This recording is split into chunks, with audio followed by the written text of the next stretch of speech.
Hi everybody, Dan Illman, Mike Beer, the DRFBets race of the day for Saturday, December the 29th, race number 8 at Santa Anita. It's the Grade 1 American Oaks for 3-year-old fillies going 1.25 miles on the turf. You can play this race and this nice card with a DRFBets account. Sign up at bets.drf.com, receive a 300% deposit match. Let's meet the field for the American Oaks. You can access free formulator past performances for this race on the Race of the Day event page at drf.com.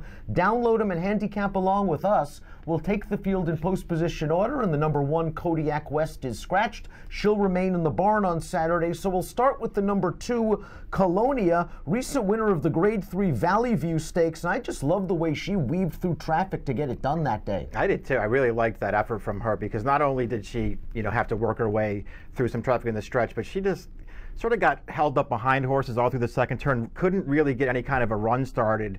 Then she had a lot of work to do in the stretch, but she managed to get it done with a really strong finish in there. I liked that performance from her. I actually feel like she ran really well, deceptively well, too, back in the stands point. That was a race that didn't really set up that well for her, and she still finished very gaming there to be making up ground. Now, both of her wins in North America have been in visually impressive fashion, the other being the Hot Tooth at Arlington, but both of those wins at 1 1/16. Do you think that her stretch kick could be sapped somewhat as she stretches out to 10? She did win at 9.5 overseas. Yeah, I'm not worried about the distance with her. I'm just more worried about what kind of trip she can get in this race, because she just doesn't really have any early speed, and so, winding up last in a field like this could really work against her. I don't think the distance is a problem. I'm just, she just needs to get the right kind of a trip in and this I think race. she classes up very well with these horses. Graham Motion, shockingly, is 1 for 50 over the past couple of years at Santa Anita.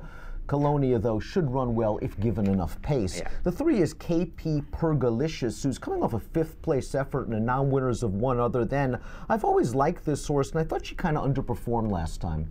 Yeah, I don't know that any one of her turf races since they switched over this year make her that competitive in here.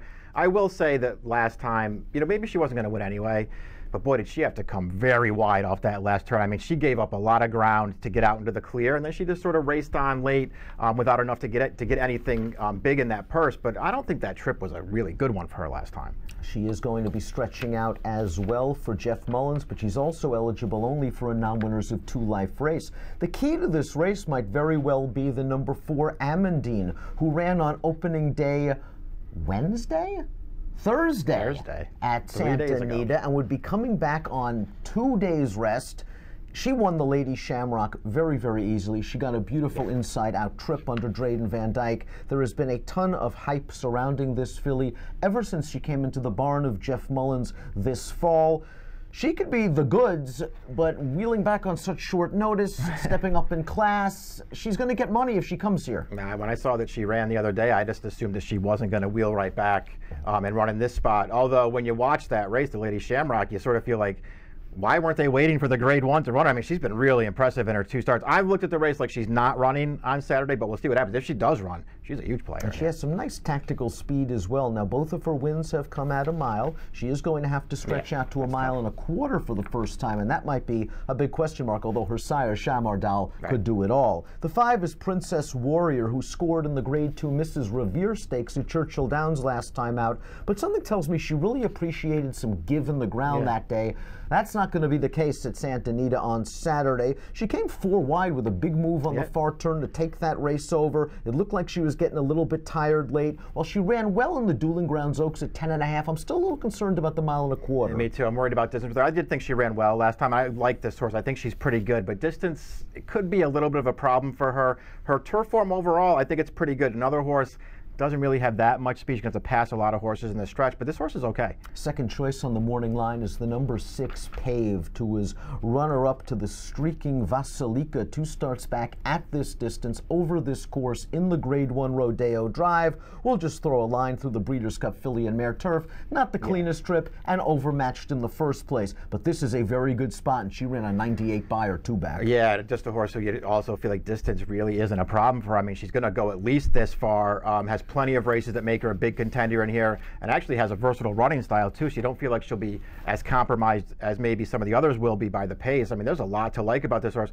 I found myself sort of being attracted to other horses in this race, but I have, no doubt that this horse is going to be competitive in here. Retro is the number 7. Some angles here for Retro. Second off the layoff, adding blinkers for Dick Mandela. Finished behind a horse that came back to run third to Amandine in that Lady of Shamrock Stakes. Another one eligible for non-winners of 2 Life that really must improve by leaps and bounds. Yeah, I just so far hasn't run a race that's going to make her all that competitive in here. Taking a shot for a very good trainer, though. Blinkers going on. I will say, not that race last time gives her a real chance in here, but she didn't have a good trip in that race. I mean, she got totally blocked in behind horses through the upper stretch. Couldn't get a run until it was too late. She didn't run as poorly as it may look in there, but she's got to do better than that. The 8 is Competition of Ideas. This one goes out for Chad Brown, who ships horses to the West Coast all the time with good results. Here's a formulator fact for Chad in Competition of Ideas. The past 5 years with 3-year-olds only, moving from dirt to turf in route races off a mini layoff.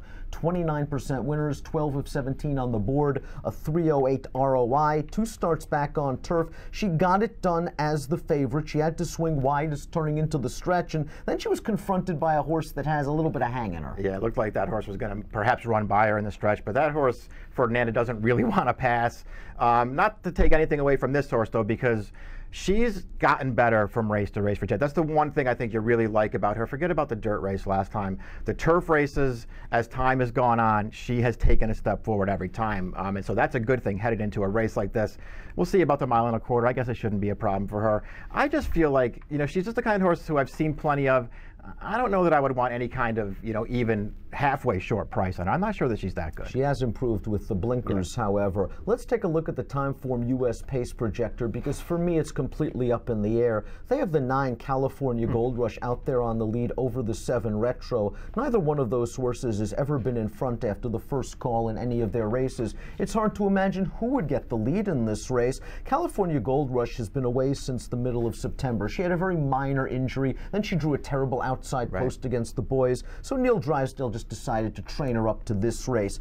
In the Sands Point, I thought she got a great ride from Flavien Prat. She was 4 wide going into the first turn. Prat realized there was no pace whatsoever. He hustled her up to get her into prime contention, and I really think that made all the difference. I agree with all that stuff. I mean, I think she ran well in that race, but I also feel like the trip had a lot to do with her winning that race. And when all was said and done, while she ran well in that race, I'm not sure that she ran that much better than Colonia did, and they're both back in this spot.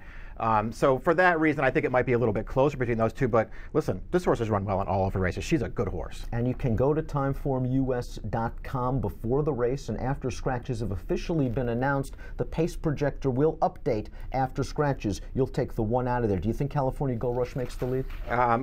Boy, it's hard to look at this race and feel like she's going to be the one up on the lead in here. But you're right. When you start going through the field top to bottom, there's no pace in this race, and she has the kind of versatility that could put her there. I wonder if Amandine runs here, stretching out for a mile. We know she's handy. Maybe they send her to the front. We take a look at our top pick, and I have to admit, our top pick might be compromised by a lack of pace, but she has shown a strong kick in her career, and that is the number 2, Colonia. She's 6-1 on the line. I'm not sure we get that. I don't know what kind of price she'll be in here. We'll see how it all shakes out after the scratches are factored in.